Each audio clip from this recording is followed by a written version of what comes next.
Assalamualaikum warahmatullahi wabarakatuh. Ketemu lagi dengan kami di Podcast Kilat Satu Sendok Ilmu Part 2. Oke, jadi hari ini kita akan mau mengupas tuntas, mengulik tentang bagaimana berat badan nggak turun-turun walau sudah diet. Nah, jadi akan ada pertanyaan yang akan dijawab oleh calon-calon dokter gizi kita yang kece-kece yang telah hadir di sini. Nah, sebelumnya kita perkenalan dulu kali ya sama dokter-dokter kita yang ada di sini.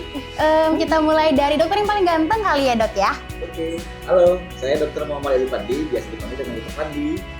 Halo, saya Dr. Roberto Fitri, biasa dipanggil Dr. Lufi. Halo, saya Dr. Nizan Galinda, biasa dipanggil Dr. Sisi.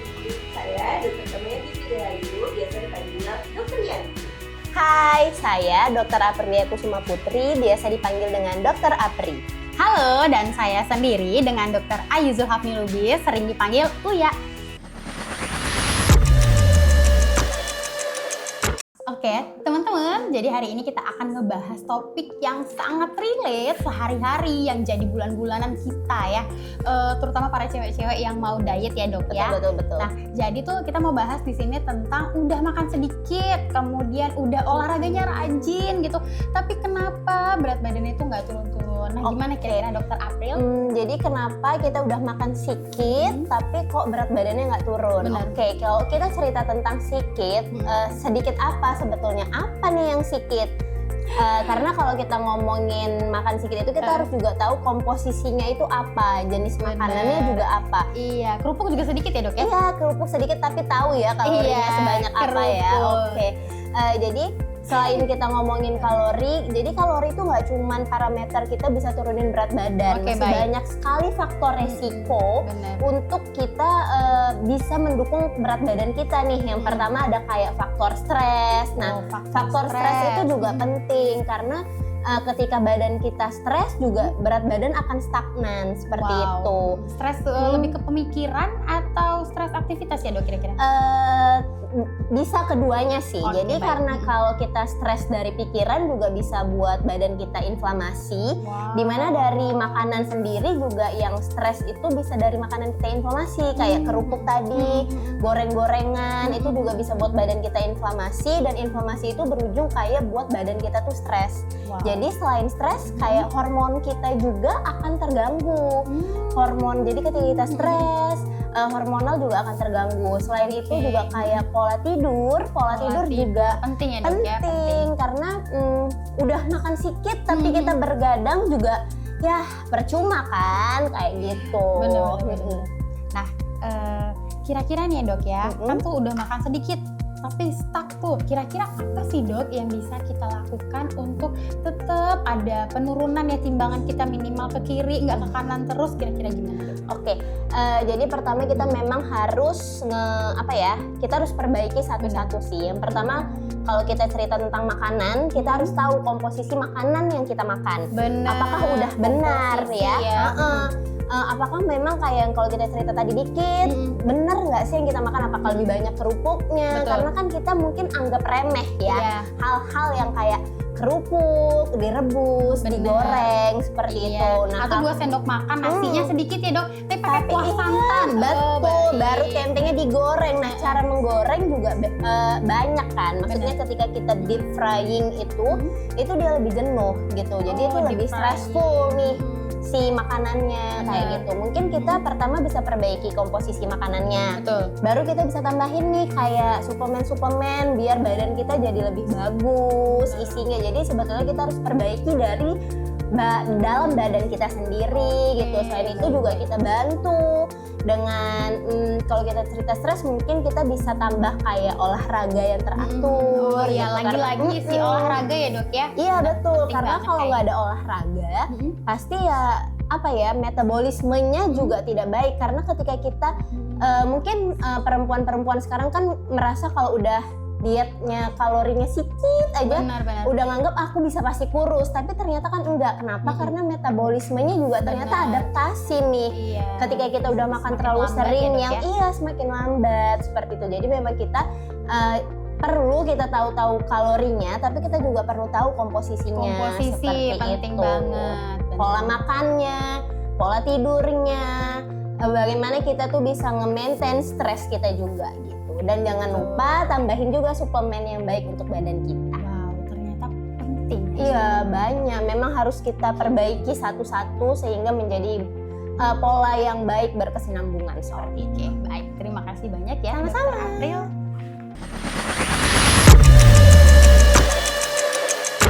Oke, baik. Ini ada Dr. Yanti yang akan menjawab pertanyaan berikutnya yang ada di kolom komentar. Jadi, pertanyaan yang terpilih itu adalah, jadi dulu itu diet, kemudian sempat turun, bahkan turunnya cepet ya dok ya, misalnya dari 1 kilo langsung ke 5 kilo gitu dalam waktu 2 minggu. Nah, lalu setelah turun banyak dengan cepat, tiba-tiba tuh turunnya lambat banget, bahkan mencapai angka 1 kilo aja enggak. Nah, kira-kira ya dok, kenapa sih itu bisa terjadi ya dok ya?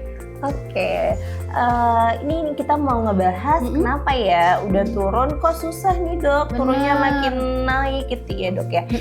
Banyak sih dok faktor-faktor yang mempengaruhi kenapa berat badannya nggak maju-maju lagi nih. Betul. Yang pertama tuh, jadi tubuh kita itu memang udah diciptain sangat sempurna dok. Ketika kita menurunkan kalori kita, maka tubuh akan merespon kebutuhannya juga menurun. Jadi dia menyesuaikan. Bener, seperti adaptasi, itu. tubuh kita pinter ternyata ya. Iya, benar. Makanya nih, tadi kan bakal ada yang dibahas sama Dokter April bahwa kita harus olahraga. Iya. Olahraga itu penting. Jadi ketika berat badan kita sudah turun, kita tuh olahraga 15-30 menit per hari. Dan ketika sudah turun, maka kita harus tingkatkan lagi jamnya dong. Bisa jadi 1 jam, tapi walaupun dengan waktu yang sama, 2-3 kali dalam seminggu. Itu tuh bisa meningkatkan pembakaran kalori di dalam tubuh kita. Yang itu yang pertama nih, berarti ada kan penambahan ya dok ya. Dari exercise-nya harus kita iya, perpanjang. intensitas si olahraga tadi, misalnya ditambah beban, misalnya boleh ya Benar dok. sekali. Yang kedua, diet dulu. Ini udah diet nih. Kan banyak nih ya dok, kita dengar banyak intermittent fasting, Benar, tapi nggak jelas nih. Ketika makan semuanya dimakan. Iya, bebas dok, merdeka. Nah benar. Jadi pada saat pembakaran lemak itu kita membutuhkan otot. Ketika berat badan turun, otomatis otot kita juga turun nih dok. Iya, benar. Maka yang perlu kita bentuk adalah otot.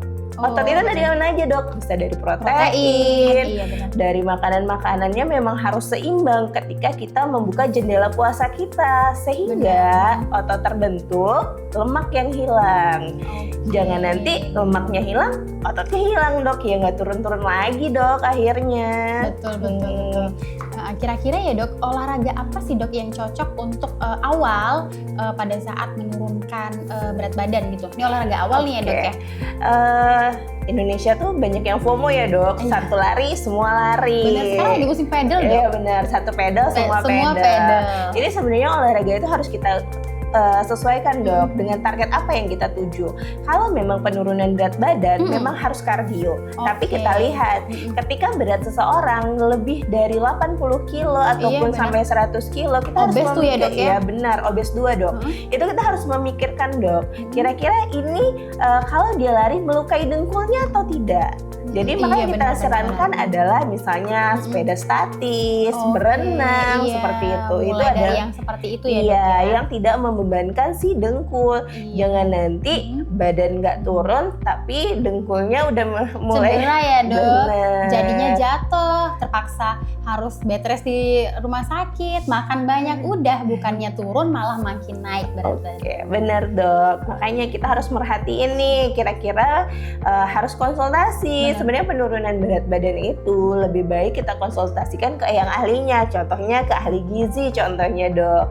Biar tahu nih berapa banyak harus turun seperti itu. Oke, berarti tetap harus dengan follow dan monitoring oleh bidang ahlinya ya dok Ya, ya? benar dok. Oke. Baik, terima kasih Dokter Damayanti atas jawabannya. Iya.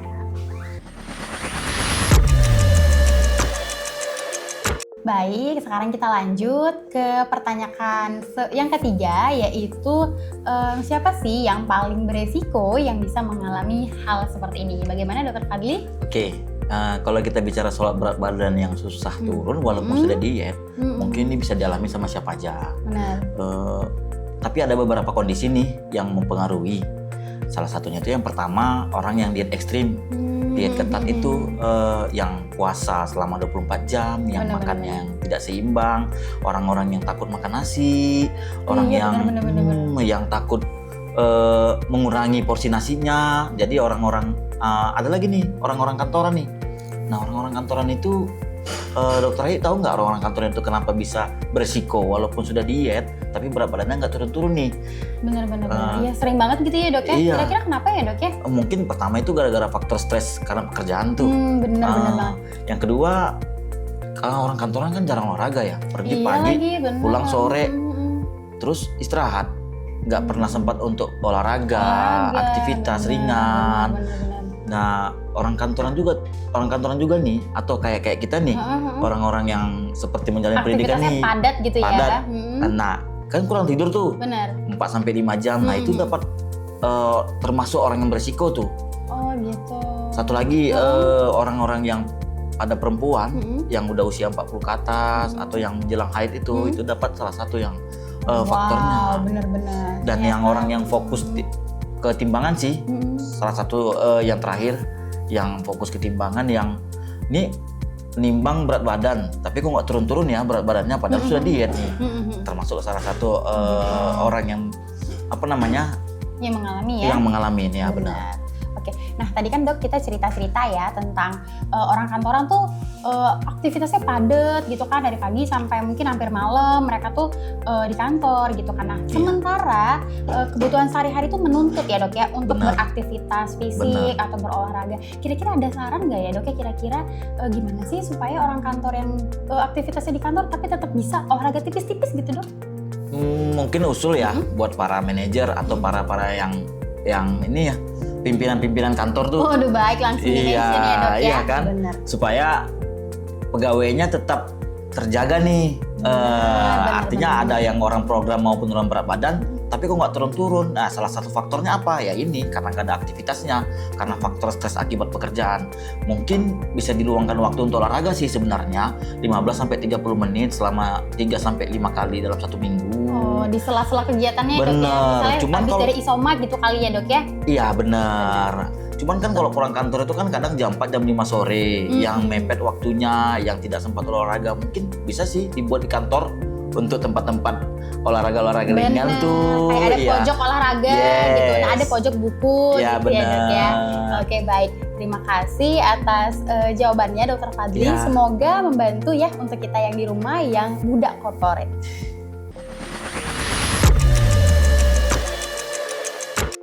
Oke, baik. Ini ada pertanyaan lagi ya di kolom komentar kita. Jadi siapa sih? Salah. Itu tadi pertanyaan sebelumnya ya. Diet apa yang bagus untuk obesitas? Nah, jadi ya dok ya sebelum dijawab kita tadi tuh udah bahas beberapa pertanyaan tentang udah makan dikit, kemudian udah olahraga, lalu turun berat badannya sedikit. Nah, kemudian tadi ada pertanyaan tentang udah sempet diet nih, udah turun banyak, mau turun lagi, penurunannya hanya sedikit. Nah, sekarang ini yang ditunggu-tunggu banget nih dok pertanyaannya kayak diet apa sih yang paling bagus untuk pasien dengan obesitas? Ya, Dokter Sisi silakan. Oke, pertanyaannya mungkin sering kita dengar ya dok ya, benar ya di luaran sana yang dengar. Gimana sih dok, dietnya apa aja ya dok yang bagus? Jadi di sini di highlight dulu, yang mau saya bahas itu dietnya itu untuk obesitas.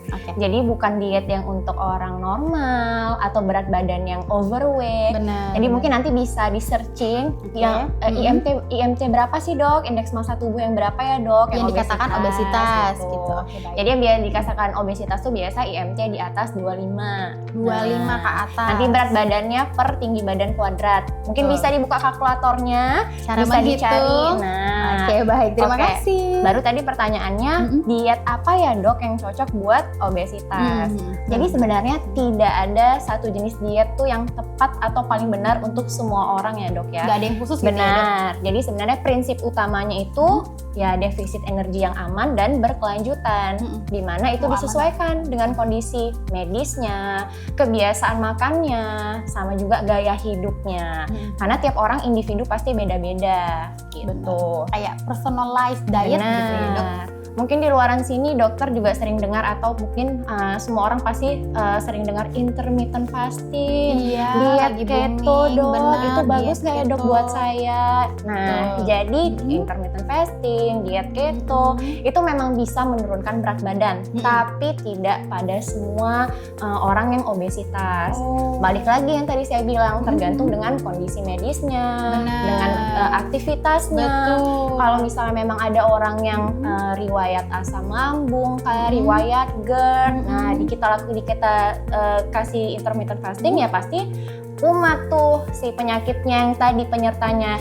Jadi balik lagi harus disesuaikan dengan kondisi medisnya. Benar. Tapi gitu. kebanyakan tuh dok ya pasien kalau misalnya diet gitu kan, mereka tuh makan obat anti lambung 3 kali sehari gitu. Nah benar, ya itu Pak tadi minum obat tuh supaya apa? Supaya efek sampingnya, dok saya intermittent fasting, saya bantu aja ya dok ditutup sama obat minum obat lambung yang tadi 3 kali sehari, itu juga nggak baik ya. Benar. Makanya harus disesuaikan dengan kondisi masing-masing. Atau diet keto tadi, diet keto tuh nggak bagus kalau misalnya kita buat pasien-pasien atau orang-orang yang juga punya riwayat sakit ginjal atau riwayat dislipidemia, gangguan lemak. Nah, jadi harus disesuaikan dengan kondisinya masing-masing. Nah, kalau penderita diabetes dok, atau yang kita sebut dengan gula, kalau diet keto ini gimana ya dok ya? Nah itu juga nggak bagus ya. Maksudnya kan tadi harus disesuaikan ya, walaupun dia juga ada sakit gula, dok saya sakit gula tapi saya terkontrol kok dok, boleh nggak ya saya diet keto ini? Kayak tadi mungkin ada penyakit penyerta lainnya, jadi harus diperiksakan juga. Jadi sebenarnya diet yang dianjurkan untuk orang obesitas itu ialah diet gizi seimbang dengan pengaturan kalori. Meliputi apa aja nih dok? Pertama, mungkin pemilihan karbohidratnya. Ambil karbohidratnya itu yang kompleks, mungkin dengan makan nasi merah, umbi-umbian, gandum gitu. Yang kedua apa dok? Sulit banget kayaknya. Benar. Yang kedua apa dok? Mungkin proteinnya yang cukup. Protein bisa dapat dari mana aja dok? Lauk hewani, putih telur, tahu, tempe, daging ayam tanpa kulit. Nah itu harus di-highlight juga, tanpa kulit. Kulitnya enak banget tuh dok. Nah itu The best for the last, dimakannya di akhir. kalau bisa kulitnya ya udah dikasihkan sama orang yang tersayang. Oh baik, jadi orang tersayang yang dapat penyakit. Benar. Baru pemilihan lemak juga. Paling jahat dari mana dok? Mungkin tadi sebelumnya udah ada membahas kerupuk. Nah yang digoreng minyaknya pakai minyak apa dok? Itu ya minyaknya pasti bukan minyak yang sehat. Iya, minyak jelantah lah dok ya. Makanya mempengaruhi. Jadi pilih minyaknya yang minyak sehat. Lalu juga tinggi serat, sayur, buah gitu. Sama pemilihan gula, kalau bisa minum-minuman kemasan berwarna yang ada kandungan gulanya itu dikurangi. Oke, baik. Ternyata diet yang sehat, diet yang cocok untuk obesitas itu adalah tadi diet seimbang ya dok ya. Ternyata tetap makan nasi, tetap dengan lauk, sayur dan buah. Bukan berarti sama sekali stop nasi, bukan sama sekali harus ayam doang gitu. Oke dokter Sisi, terima kasih penjelasannya. Sama-sama. Baik.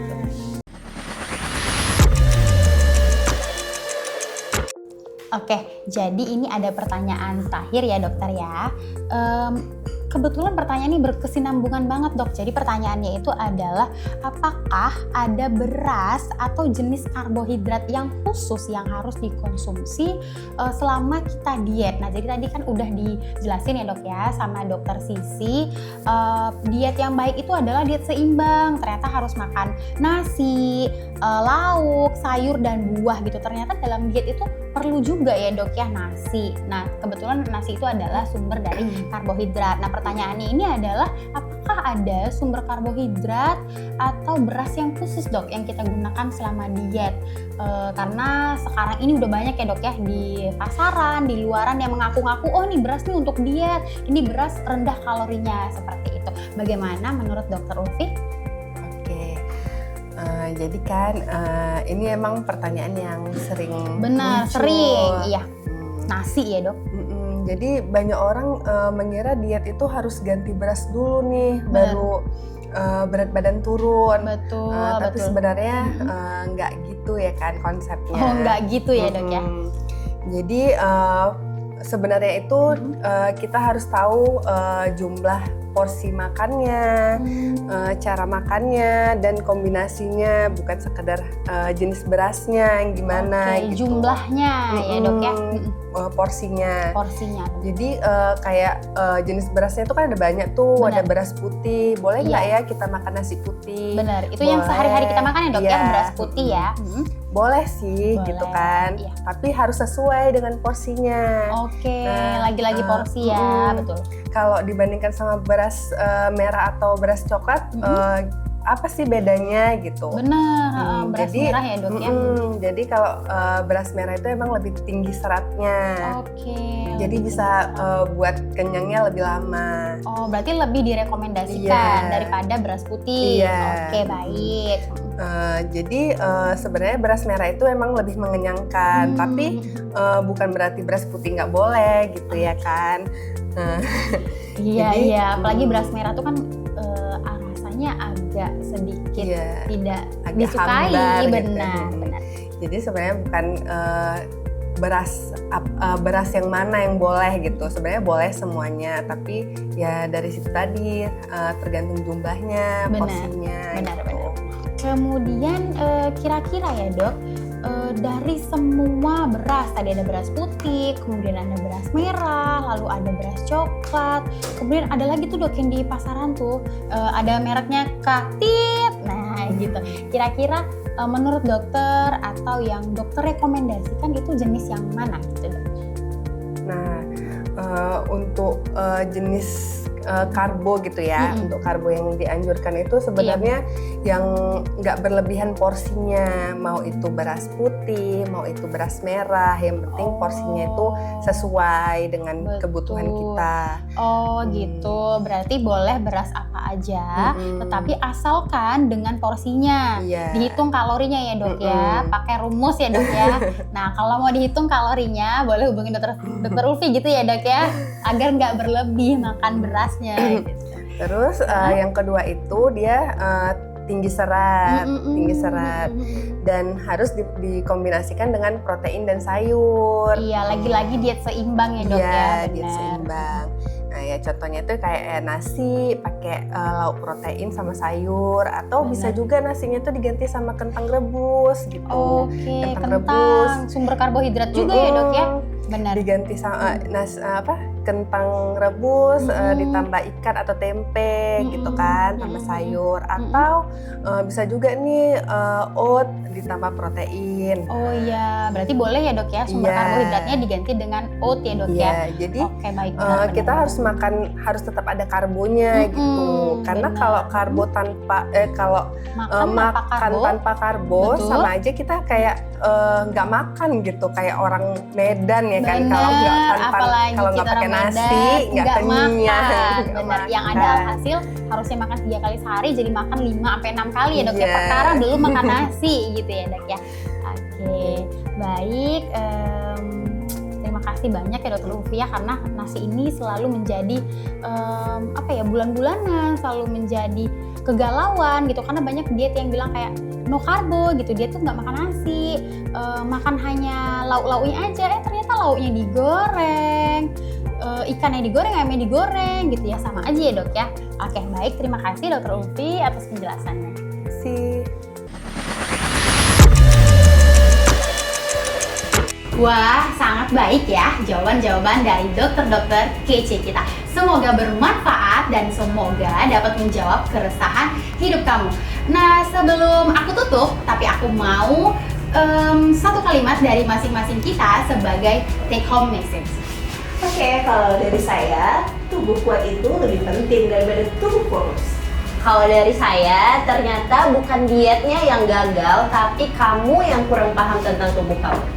Diet seharusnya buat lebih sehat, bukan lebih stres. Nah, makan cukup itu juga bagian dari proses loh. Jadi, metabolisme sehat adalah fondasi penurunan berat badan jangka panjang.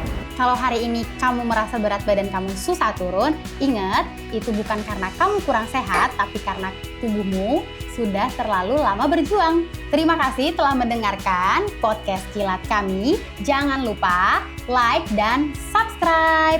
Sampai jumpa di episode berikutnya. Berhenti melawan tubuh. mulai dengarkan apa yang ia butuhkan. Sampai jumpa.